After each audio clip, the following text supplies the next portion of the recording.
एक जंगल में एक कपल संबंध बना रहे थे। उसी जंगल में एक तांत्रिक पूजा कर रहा था। जब तांत्रिक का नजर उस कपल के ऊपर पड़ता है तो तांत्रिक ऐसा तंत्र मंत्र करता है कि वो एक दूसरे से चिपक जाते हैं और छूटने की वो पूरी कोशिश करते हैं, लेकिन छूट नहीं पाते हैं। और उसके बाद वो बाबा से रिक्वेस्ट करते हैं, लेकिन बाबा एक भी नहीं सुनता है और बाबा वहां से चला जाता है। और सुबह जब होती है, लोगों का नजर उसके ऊपर पड़ता है, सभी की आंखें फटी की फटी रह जाती है, लोगों की रोंगटे खड़े हो जाते हैं। तो दोस्तों, ये कहानी बहुत ही इंटरेस्टिंग है। तो आइए जानते हैं इस पूरी कहानी को। इससे पहले एक छोटी सी रिक्वेस्ट, वीडियो को लाइक कर चैनल को सब्सक्राइब कर दीजिए, जिससे कि मेरा भी हौसला बुलंद होते रहे। और कमेंट्स करके दोस्तों ये जरूर बताइए कि ये कहानी आप कहां से सुन रहे हैं। दरअसल ये बात है राजस्थान प्रदेश के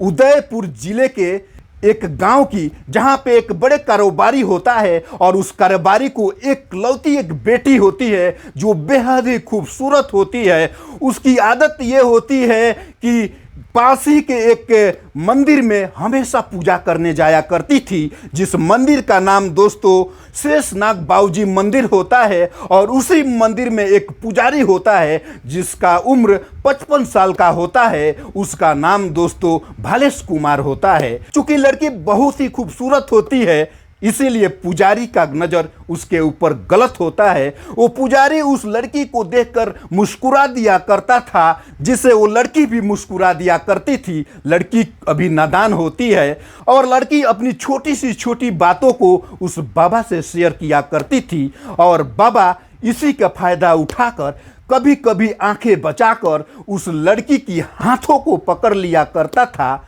लड़की कुछ नहीं बोलती थी और इसी नादानी को वो बाबा प्यार समझ बैठा था, लेकिन बाबा कुछ उसके साथ कुछ और करना चाहता था। बस उसे मौके की तलाश होती है। बस थोड़े ही दिन बाद उस लड़की को अपने कॉलेज में पढ़ने वाले एक लड़के से प्यार हो जाता है, जिसका नाम राहुल होता है। राहुल और ये लड़की, जिसका नाम सोनम होता है, एक दूसरे से अलग नहीं होना चाहते हैं। ये एक दूसरे के साथ जिंदगी बिताना चाहते थे, एक दूसरे से शादी करना चाहते थे। लेकिन इन लोगों के पास मजबूरी ये होती है कि लड़की बड़े कारोबारी की बेटी होती है, बड़े पैसे वाली होती है, वहीं पे लड़का एक छोटे फैमिली से बिलोंग करता है। इन दोनों की शादी परिवार वालों की मंजूरी से कभी नहीं हो सकती थी। इसीलिए वो लड़का सीधे उस बाबा के पास पहुंच जाता है, क्योंकि बाबा बहुत ही चर्चित होते हैं। छोटे मोटे समस्या का वो समाधान करते रहते थे।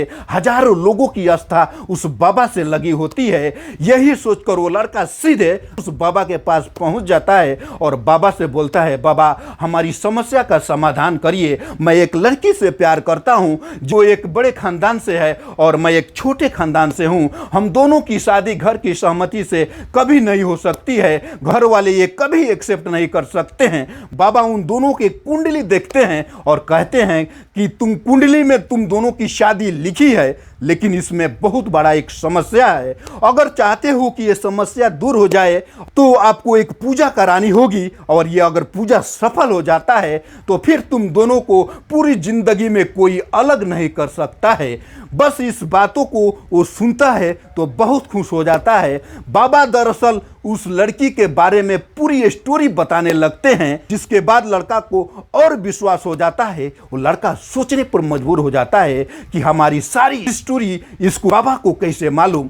बस बाबा जो बताते हैं उससे वो मान लेता है। और तब वो लड़का पूछता है कि बाबा बताओ इसके लिए क्या करना पड़ेगा। बाबा बोलते हैं जब सूर्यास्त हो जाए तो एक घने जंगल में ऐसी जगह पे पूजा करना पड़ेगा, और पूजा जब तक चलेगी तुम दोनों को नग्न होकर एक दूसरे से संबंध बनाना पड़ेगा। और शर्त यह भी है कि तुम दोनों के संबंध बनाते समय किसी का एक परछाई भी नहीं पड़नी चाहिए। तो बस इस शर्त को वो लड़का मान जाता है और सीधे अपने सोनम से जाकर इस बारे में बताता है। तो सोनम भी इससे मान जाती है, क्योंकि सोनम को भी उस बाबा के ऊपर कहीं ना कहीं यकीन होता है। लेकिन सोनम इस बात को राहुल से नहीं बताती है कि हम बाबा के पास जाते हैं, बाबा से सब कुछ बताए हैं। क्योंकि सोनम को ये डर होता है कि कहीं राहुल जान जाएगा तो उसे बुरा लगने लगेगा, हम पे शक करने लगेगा। तो बाबा इसी को लेकर टाइम मुकर्रर करता है, यानी शाम के समय गांव से 3 किलोमीटर दूर एक घने जंगल में ये तीनों जाते हैं और वहां जाकर बाबा अब पूजा के सामान निकालकर पूजा शुरू कर देता है। और ये सोनम और राहुल दोनों मिलकर अब पूरी नग्न अवस्था में होकर शारीरिक संबंध बनाने लगते हैं। और बाबा थोड़ी ही देर बाद अपने झोली से एक ग्लव्स निकालता है और ग्लव्स निकालकर अपने दोनों हाथों में लगा लेता है। और उसके बाद झोली से एक ऐसा सामान निकालता है जिस सामान को ले जाकर दोनों के शरीर पर ऐसा लेप लगा देता है। लेप लगाने के बाद ये दोनों जोड़े एक दूसरे से चिपक जाते हैं, एक दूसरे से सट जाते हैं। ये दोनों जब छूटने की कोशिश करते हैं, अलग होने की कोशिश करते हैं, जितना ये कोशिश करते जाते हैं उतने ही चिपकते जाते हैं। इन दोनों की खालें खींचने लगती है, ये चिल्लाने लगते हैं, तड़पने लगते हैं और बाबा से गुहार करने लगते हैं, रिक्वेस्ट करने लगते हैं। लेकिन बाबा इन लोगों को एक भी नहीं सुनता है और उल्टे में बाबा को ये डर सताने लगता है कि अगर ये लोग ऐसे ही चिल्लाते रहे तो मेरी खटिया खड़ी हो जाएगी। इसीलिए वो पास में रखे एक पत्थर उठाता है और राहुल के मुंडी पर ले जाकर इतना वार करता है कि राहुल का पूरा चेहरा बिगड़ जाता है। और जब वो लड़की चिल्लाती है उस लड़की को भी इतना मारता है कि उसकी भी चेहरा खराब हो जाती है। इतना से भी दिल नहीं भरता है तो पास में रखे झोले से एक चाकू निकालता है और उस चाकू से जाकर गोद गोद कर लड़की को हत्या कर देता है और लड़के को प्राइवेट पार्ट काट देता है और उसे भी चाकू से गोद कर हत्या कर देता है। और वहां से झोली झंटा उठाकर सीधे भाग जाता है। और जब सुबह होती है, लोग वहां पे पहुंचते हैं तो ये दृश्य जब देखते हैं सभी के रोंगटे खड़े हो जाते हैं और सभी लोगों की आंखें फटी की फटी रह जाती है। सोचने पर मजबूर हो जाते हैं कि इन लोगों को आखिर इतनी बेरहमी से किसने मारा होगा। और इतने में कोई 100 नंबर पर कॉल करके पुलिस को इन्फॉर्म कर देती है। पुलिस वहां पे आती है, जांच पड़ताल शुरू कर देती है। इतने में थोड़ी ही दूर पर एक मोबाइल मिलता है और उस मोबाइल में जो लास्ट नंबर से बात हुआ होता है उस नंबर के जब डिटेल पुलिस निकालती है, उस पर कॉल किया जाता है तो पता चलता है कि शेषनाग बाबूजी मंदिर का जो बाबा भालेश कुमार है उन्हीं का ये नंबर होता है। पुलिस तुरंत पहुंचकर उन्हें गिरफ्तार करती है। गिरफ्तार होते ही उस इलाके के पूरे लोग इसका विरोध करने लगते हैं क्योंकि उस बाबा के ऊपर हजारों लोगों की आस्था होती है।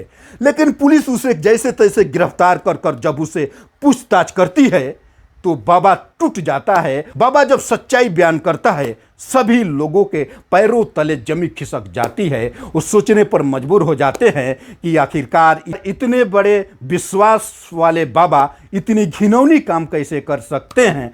तो दोस्तों ये रही आज की कहानी। कैसी लगी अपनी राय कमेंट्स में ज़रूर दीजिएगा। तो दोस्तों ये कहानी सुनाने का मेरा मकसद किसी को दिल को दुखाना नहीं बल्कि जागरूक करना है जिससे खुद सुरक्षित रहे और अपनों को भी सुरक्षित रखें।